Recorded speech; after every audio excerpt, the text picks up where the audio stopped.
네, 재작년 윤석열 대통령 순방길에 불거진 비속어와 자막 보도 논란과 관련해 법원이 MBC에 정정 보도를 하라고 판결했습니다. 외교부의 손을 들어준 1심 재판부 판단에 MBC는 유감을 밝히고 즉각 항소하기로 했는데요. 자세한 내용 취재기자 연결합니다. 유서연 기자. 네, 사회부입니다. 네, 재판부의 판단을 전해주시죠. 네, 주식회사 문화방송을 상대로 낸 정정보도 청구 소송에서 외교부가 승소했습니다. 재판부는 판결 확정 뒤 최초로 방송되는 뉴스데스크 프로그램 첫머리에 앵커가 정정보도문을 낭독하도록 했습니다. 또 그동안 제목과 본문을 자막에 계속 표시하도록 주문했습니다. 만약 하지 않을 경우 MBC는 다음 날부터 하루당 100만 원씩 계산해 외교부에 지급해야 합니다. 이에 더해 소송 비용도 MBC가 부담하게 됐습니다. 앞서 재판부는 보도 진위를 가려내기 위해 윤 대통령 발언에 대한 전문가 감정을 진행했는데 바이든인지 날리면인지는 정확하게 감정할 수 없다는 결과가 나오기도 했습니다.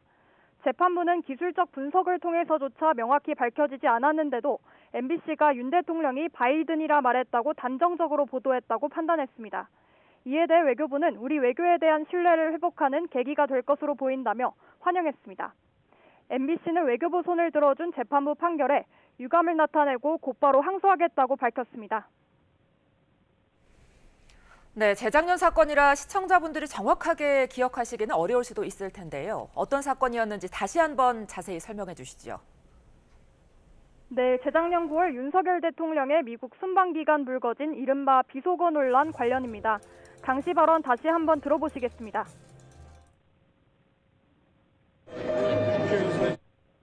승인 안 해주고 나중에 쪽팔려서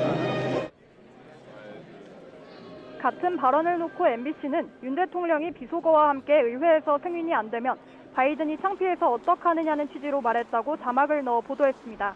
이에 대해 대통령실은 윤 대통령이 바이든이 아니라 날리면이라고 했다면서 MBC가 허위 보도를 했다고 반박했습니다. 이후 외교부가 언론중재위원회를 통해 정정보도 절차를 밟았지만 MBC가 윤 대통령 발언을 왜곡하지 않았다고 맞서면서 조정이 불발됐습니다. 그러자 외교부는 법원에 MBC 박성재 사장을 상대로 정정보도를 청구하는 소송을 제기했습니다. 당시 직접적인 당사자인 윤 대통령이나 대통령실이 아닌 외교부가 나서는 게 적절한지를 두고 쟁점이 되기도 했습니다. 현행법은 정정보도 청구는 피해를 입은 사람, 즉 당사자가 하는 걸 원칙으로 하기 때문입니다. 이에 정부는 외교부가 한미관계를 총괄하는 부처로서 MBC 보도의 가장 큰 피해자라는 설명을 내놓기도 했습니다. 지금까지 사회부에서 전해드렸습니다.